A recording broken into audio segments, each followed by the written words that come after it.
24အတွက်ပေါ့နော်2024 paper 2ကို computer science paper 2လေး review လုပ်ပေးမယ်ပေါ့နော်ဒါ2024 major series မှာဖြေခဲ့ရတဲ့ paper 2မိကုံးပုံစံပေါ့ဆိုတော့အရင်ဆုံး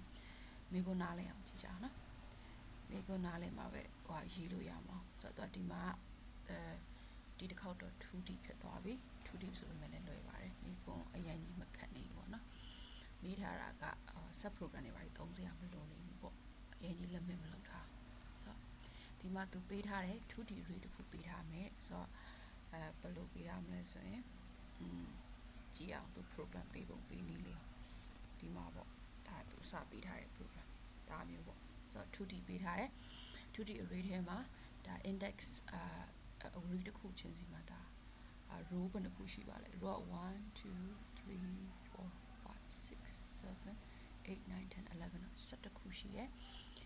column နှစ်ခုစီရှိရပေါ့နော်နောက်ဆုံး row ကိုကြာသူ empty လုပ်ထားတယ်ပြီးတော့သူ words နှစ်ခုပေးထားတယ်ကုတ်ကဒီကနေစရေးရမှာဆိုကိုကြိုက်တယ်လို့ရေးခွင့်ရှိရပေါ့အရင်လည်းမလုပ်ထားဆိုတော့ index တော့နည်းနည်းဆော်အောင်ပါပေါ့ 2D ဆိုတော့ so start with a different number so that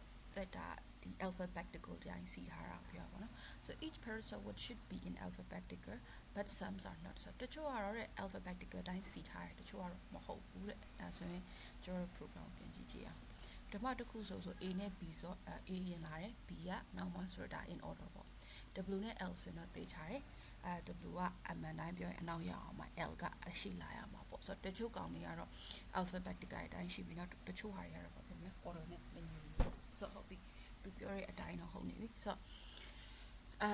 the last pair in the array is an empty pair နောက်ဆုံးတစ်ခု empty လုပ်ထားတယ်ခုနကပဲပြောထားတယ်ပေါ့နော်ကဲဟုတ်ပြီသူပထမဦးဆုံးလုပ်ခိုင်းတဲ့ဟာကိုကြည့်အောင် replace the final blank pair of word with the variable what's one what two ဆိုတော့ final ဟာကိုနောက်ဆုံး empty ဖြစ်နေတဲ့ဒီ qualet ကြီးထဲမှာပေါ့နော်ဒီကဒီ qualet ကြီးထဲမှာကျွန်တော်တို့ဒီနှစ်ခုထည့်ပေးရမယ် newspaper နဲ့ဘာဖြစ်မလဲ book နဲ့ကိုထည့်ပေးရမယ်ဆိုတော့အဲ့ဒီအပိုင်းကကိုပထမဦးဆုံးလုပ်ရမယ်အပိုင်းဆိုတော့ရှင်းတယ်လွယ်တယ်ပေါ့နော်ဒုတိယတစ်ဆင့်ဘာလုပ်ရမလဲဆိုရင် display the number of each pair followed by each words in the pair without punctuation ဆိုတော့ဒါရ punctuation မပါဘဲနဲ့ဘာလုပ်မလဲဆိုရင်ဘာပြရမလဲဆိုရင် pair number of each pair ဆိုဒီလိုပြခိုင်းတာဘာလို့ဆိုတော့ကျွန်တော်တို့ apple 1 2 3 4 pair number ပြခိုင်းတာဟုတ်ပြီနော်ဆိုတော့သူပေးထားတဲ့အထဲမှာ pair number မပါတာအဲ့ဒါဆိုကျွန်တော်ဗာထည့်ပေးရမလဲဆိုရင် pair number စထည့်ပေးရမယ်ဘယ်ကစမလဲဆိုရင်1ကစမယ်ဒါဆိုကျွန်တော် index ကိုတစ်တူရတော့မှာပေါ့ဟောဘာဖြစ်မလဲအခြား variable တစ်ခုသုံးရတော့မှာပေါ့ဟုတ်ပြီနော်ဒါကတော့သူဒီပုံစံအတိုင်း simple လေးသူ display လုပ်ခိုင်းလိုက်တာဆိုတော့ရှင်းပြရအောင်ပထမဦးဆုံးပုံစံဒီလိုလာလိမ့်မယ်loop ထဲမှာဆိုရင် apple ဒီလိုမျိုးလေးပဲ2ဆိုတာလာမယ်ပြီးပါဖြစ်မလဲ3ဆိုပြီးတော့ order အတိုင်းပဲစီချ4ဆိုဒီလိုပေါ့နော်ဒီကောင်ဆိုမပါအောင်ဒီကောင်ဆိုရင်ဒါပဲပါမယ်3ဆိုပြီးတော့ဒီတိုင်းလေးပဲသူဒါတိုင်းပဲထုတ်ခိုင်းတာဒါပထမတစ်စက်တတိယအဆင့်ရောက်လာပြီဒီကောင် display the longer words in pair intended in the pair and then intended ဒီနေရာကျ length ကိုစစ်ခိုင်းတာဟုတ်ပြီနော် length ကိုစစ်ခိုင်းတာဘယ် length ကပိုရှိလဲဆိုတော့ length စစ်ခိုင်းတယ်ဆိုတော့ apple and banana မှာဆိုရင်apple နဲ့ banana ဆိုတော့ရှင်းရ apple ဆို1 2 3 4 5 2 3 4 5 6ဆိုများတဲ့ကောင်ဒါပဲဟုတ်ပြီနော်ဆိုတော့များတယ်ဖြစ်တဲ့အတွက်ဘာဖြစ်မလဲ तू ကထပ်ပြီးပြောစရာမလိုဒါပေမဲ့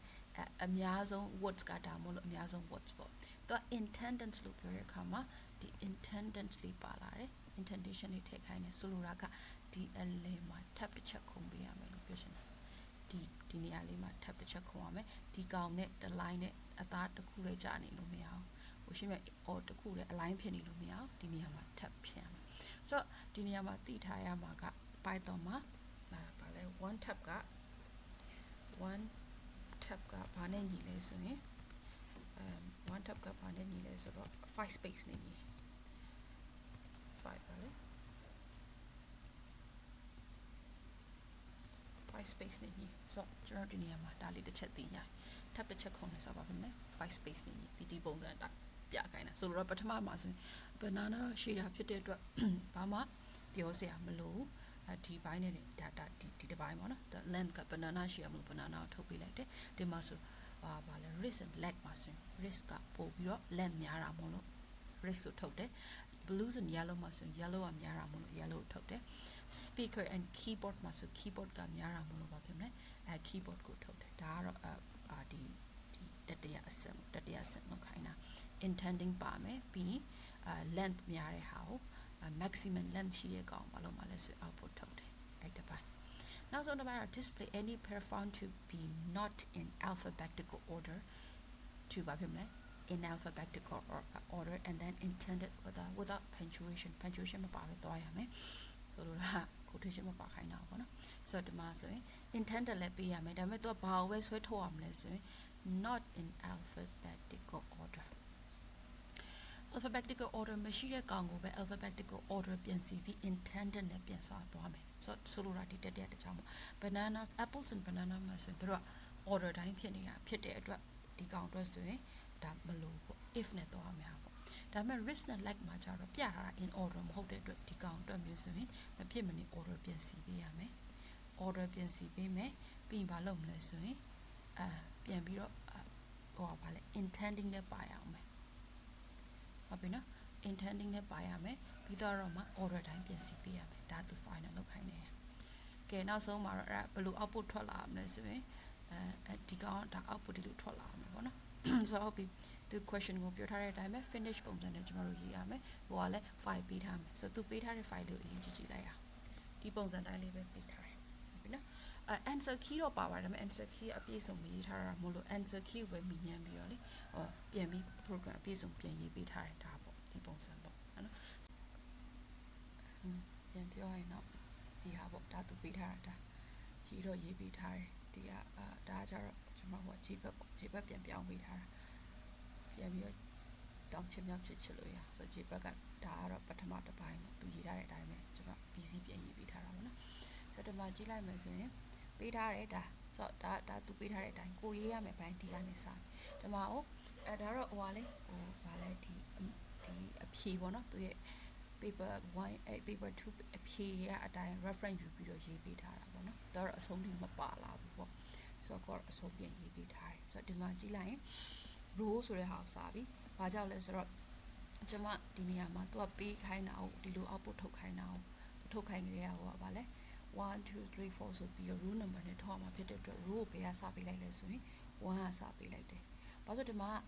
for loop စပတ်ပြီဆိုရင်ဒီ words နဲ့တွားလို့ရလားဆိုရတယ်ဒါပေမဲ့0ကစမှာ index ဆိုတော့ပေါ်တရား0ကစမှာဖြစ်တဲ့အတွက်0ကနေမစခြင်းသူစခိုင်းတာလဲ1ဆိုတော့စပြီး1စတယ်ဒါကတော့ number length of tb word ဆိုဒီ tb word ရဲ့ length ကြီးပေါ့ဒီ tb word 2d list ကြီးအပြီးထိသွားမှာဒီ 2d ရဲ့ index ကကျွန်မသိပြီလားအခုနကပဲပြောလိုက်တာဘယ်လောက်ရှိမလဲဆိုရင်17လောက်ရှိမယ်ဒီနော်17တင်17ခုလားမသိဘူးဒါတိတ်တော့မသိချာအကြမ်းမြင်ပြောပြတာပေါ့ဟုတ်ပြီစပြီးကြရတော့ဘာလုပ်ပြီလဲဆိုတော့ဒီနှစ်ခုပထမ step မှာသူပြောထားတယ်အဲ့ဒီနှစ်ခုကိုဘာလုပ်အောင်လဲဆိုရင် replace the final blank pair of words ဆိုတော့ဒီနှစ်ခုထည့်ပေးရမယ်အဲ့ဒီအပေါ် words 1နဲ့ words 2နှစ်ခုကိုဒီ blank ဖြစ်နေတဲ့ဒီနေရာမှာပေါ့နော်ဒီနေရာမှာဘာလုပ်ပေးရမှာလဲဆိုရင်ထည့်ပေးရတော့မှာဖြစ်တဲ့အတွက်တေးထားတဲ့ဒါ tbl words ရဲ့final ပေါ့နော် index final index လို့ပြောတဲ့အခါကျွန်တော်တို့ final index ကမသိရှင်းပြရင်တော့index ဘယ်လောက်မှရှိမလဲဆိုရင်10မှာရှိမှာပေါ့နော်10မှာရှိမှာဖြစ်တဲ့အတွက်သူကဘာလုပ်လိုက်လဲဆိုရင် number -1 ဆိုပြီးသူကအနောက်ဆုံးဆိုတော့-1လုပ်တယ်ဒါတော့Python တမ Python ရေးနေကြသူတွေဆိုသိဒါပါလဲဆိုသူ့ရဲ့နောက်ဆုံး index က10လေးဆိုဒီကျွန်တော်တို့ number length က17ဆိုတော့1နှုတ်မှရမယ်ပြီးတော့အနောက်က0ဆိုတာကြဒါကသူက column 0မှာရှိတယ် column 0မှာဘာကိုထည့်လိုက်မှာလဲဆိုရင် newspaper ကိုထည့်လိုက်မှာဆိုလိုတာကဒီကောင်ကဒီလိုရောက်သွားပြီပေါ့ဆိုလိုတာကဒါပဲ table words ပေါ့နော် tbl words ရေဘာလဲနောက်ဆုံး row နောက်ဆုံး row နောက် first column ပေါ့ column ကျ0ဆိုတော့ first column မှာ words 1ကိုထည့်တယ်ဒီကောင်ကကျတော့words 2ထည့်လိုက်တယ်ဆိုတာ book ကိုဒီထည့်လိုက်တယ်ပေါ့ဟုတ်ပြီနော်ဆိုတော့အဲ့ဒီ empty ဖြစ်နေတဲ့တစ်ခုကအခုဆိုရင်အပြည့်ဖြစ်သွားပြီဟုတ်ပြီဆိုတော့နောက်အောက်ဘက်မှာဘာစပြောသူပြောတဲ့အတိုင်းပဲထည့်တဲ့ပြောင်းပြီးသွားပြီပြီးတော့သူဘာထုတ်ခိုင်းတာလဲဆို display လုပ်ခိုင်းတယ်ဆိုတော့ display လုပ်တော့ဘယ်လိုလုပ်ခိုင်းလဲဆိုရင် each pair followed by each word in the pair ဆိုလိုတာဒီပုံစံအတိုင်း1 apple banana ဆိုဒီပုံစံထုတ်မယ်ဆိုတော့လွယ်လေးပဲထုတ်တာဆိုတော့ for words in TPO words ဆိုပြီးတော့ဒါကဒီထဲမှာရှိတဲ့ row တစ်ခုချင်းစီတိုင်းကိုဆက်သွားမှာဆိုတော့ table words မှာတော့ row ဘယ်နှခုရှိမှာလဲဆိုရင်အတိအကျ row 11ခုရှိရဆိုတော့ row 11ခုပေါ့နော်ဆိုတော့0ကနေ10ထိရှိဆိုတော့ဒီတစ်ခုချင်းစီဆိုဒီ words တစ်ခုချင်းစီက row တစ်ခုချင်းစီဖြစ်သွားတယ်ဟုတ်နော်အဲ့ဒီ word row တစ်ခုချင်းစီကိုစစ်ပြီးတော့အဲ့တစ်ခုချင်းစီကိုသူ print ထုတ်တယ်စထုတ်တော့ပါလဲဆိုရင်ပေးထားတာ row အစကတည်းကပါလဲဆိုရင် number နဲ့ပေးတာမဲ့ print ထုတ်တော့သူကအကုန်လုံးပေါင်းအောင်မှာဖြစ်တဲ့အတွက် data တူမှရမယ်ဖြစ်တဲ့အတွက်အကုန်လုံးဘာလို့ပြောင်းလိုက်တာလဲဆိုရင်ဘာလို့လဲဆိုတော့ဒီ rows ထားပါတော့နော်ပထမတစ်ခုဆို row 0ပေါ့ဒါ word ဆိုရင်0ဆိုတော့အဲစားပါလဲ row 0ရဲ့0နဲ့column 0 column 1နဲ့2ပေါ့နော်ဒါ column 0လို့ပြောတာပေါ့0နဲ့1မှာဆိုဘာရှိနေကြလဲဆိုရင် apples and banana ရှိရဆို apples and banana data type ကလည်း string data ဖြစ်နေတာဖြစ်တဲ့အတွက်မဖြစ်မနေ row ကိုလည်း string ပြောင်းပြတယ်နောက်သူထောက်ခိုင်းတဲ့အတိုင်းပဲဒီမှာပြီးဒီမှာ space ရှိအောင်ဒါရေးထားတာများတော့ပြန်ဖြတ်လိုက်မယ်နော်ဒီကောင်က space ပါမှာဆိုတော့ကျွန်တော် space ထည့်ရမှာပေါ့ဆိုတော့ဒီနေရာမှာ space လေးပါတယ်တစ်ခုနှစ်ခုပြီးဒါက row number ပြီးဒါသူရဲ့ word 0နဲ့ word 1ပေါ့ဆိုတော့အဲ့အတိုင်းပဲဒီမှာ string ပြီးဒီမှာ empty space ပေါ့နော် space လေးချပြီးတော့ထုတ်လိုက်တယ်ဒါဆိုရင်ဒါ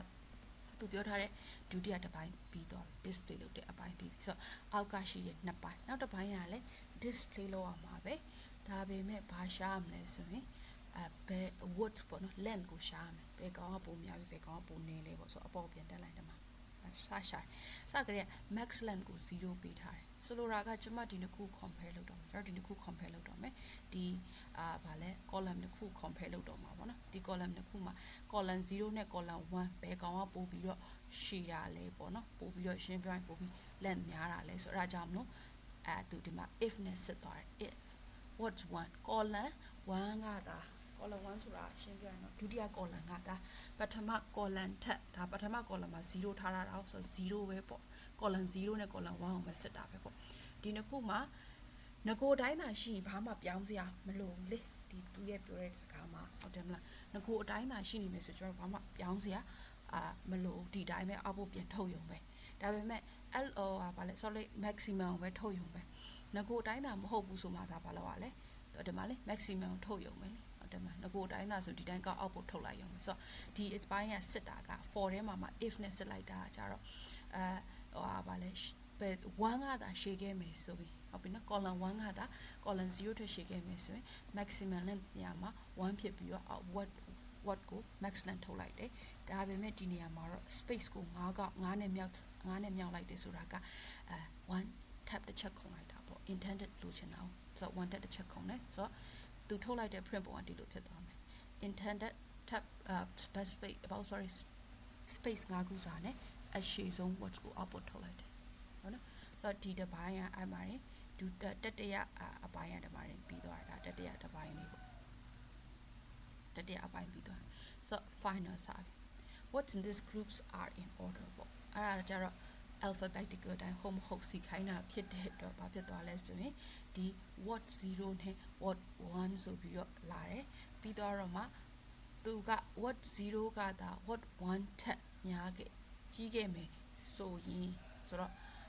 ဒါကလည်းပထမတစ်ခုကဒါဒုတိယတစ်ခုထက် alphabetical အရာများခဲ့မယ်ဆိုရင်ဘာလုပ်လိုက်လဲဆိုရင်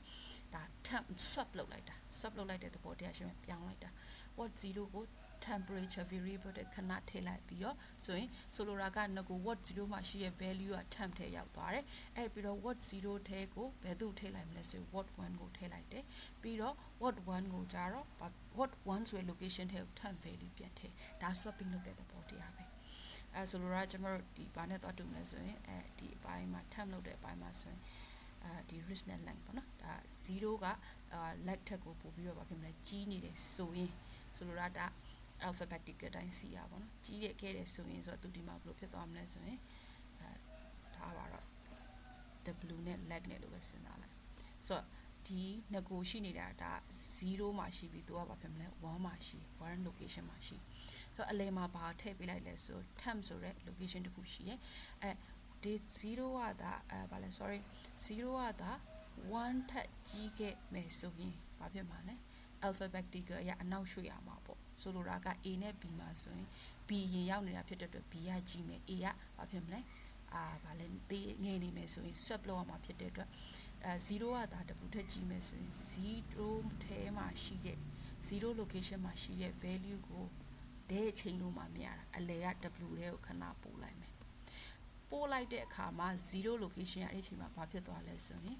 empty ဖြစ်သွားတယ်ဟုတ်ပြီနော် empty ဖြစ်သွားတယ်အဲ့ဒီအချိန် empty ဖြစ်သွားတာဖြစ်တဲ့အတွက်အဲ့ဒီအချိန်မှာဘယ်သူကိုအဲ့ value တွေကိုထည့်မလဲဆိုရင်1ထဲမှာရှိတဲ့ကြီးရဆိုတဲ့ value ကိုဘာဖြစ်မလဲထည့်လိုက်တယ်။အဲ့ဒီအခါမှာ L ကဘယ်ကိုရောက်သွားမလဲဆိုရင်0ထဲကိုရောက်သွားမယ်။ leg က0ထဲကိုရောက်မယ်။အဲ့ဒီအချိန်မှာ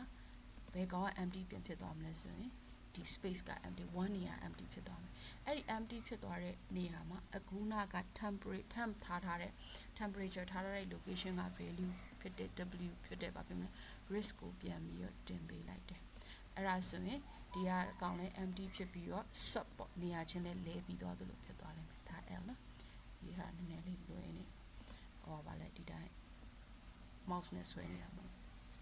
L ကရောက်သွားမယ်ဆိုတော့ဒီက order တိုင်းဖြစ်သွားဒါ if ပေါ့ order မဖြစ်မှသာဖြစ်မှာ order ဖြစ်ရင်တော့ပြဿနာမရှိဘူးငါကိုအတိုင်းပဲ output ထုတ်ပါမယ်0နဲ့1အတိုင်းပဲထုတ်ပါပဲဆိုတော့ဒါ0နဲ့1ရွှေ့ပလိုက်တာပေါ့လိုအပ်မှorder တိုင်းပဲဖြစ်မှာပြီးတော့ဒီမှာဘာလုပ်လိုက်လဲဆိုရင်ဆိုပြီးတော့ cross 5កောက်ပေါ့ဒါ तू ကဒီပုံစံတိုင်းထွက်စေချင်တာ space နဲ့ခြားစေချင်တာ intending နဲ့ဆို intending 5កောက်ထုတ်ပြီးရပြီးရင်ဘာလုပ်လဲဆိုရင်0နဲ့1တိုင်း output ထုတ်တယ်အလယ်မှာတော့ space လေးခြားတယ်နောက်ပြီးတော့မှကျမတို့ row ကအစတော့1မယ်လေဒုတိယ row ဆက်သွားမယ်ဆိုရင်ဘာဖြစ်မလဲ increasement တိုးပေးလိုက်တဲ့ row plus 1အဲ့ဒီပုံစံနဲ့ဒါတော့ဒါ program final program ပေါ့နော်ဒါသူရဲ့ complete program ပေါ့ဆိုတော့ဒီ program ကိုဒီမှာရေးထားတဲ့ဟာတော့ရှိရပါတော့ရေးထားတဲ့ဟာအတိုင်းတစ်ချက်ကလေးကိုစစ်ကြည့်အောင်စစ်ကြည့်မယ်ဆိုတာဒီကောင်လေးပေါ့ run ကြည့်အောင်ပေါ့ကိုဟာမှန်ထွက်လာတယ်alpha vector တိုင်းပဲဒါဆိုရင်လည်းပြန်ပြီးတော့စစ်တယ် blue နဲ့ yellow ဆိုရင်လည်း alpha vector တိုင်း C ရဲ့ဒီလိုမျိုးပဲသူဒါ11ခုပေါ့ newspaper နဲ့ book မှာဆိုရင်လည်း book တိုင်းပြန်စီပြီးဒါတော့ complete program ပေါ့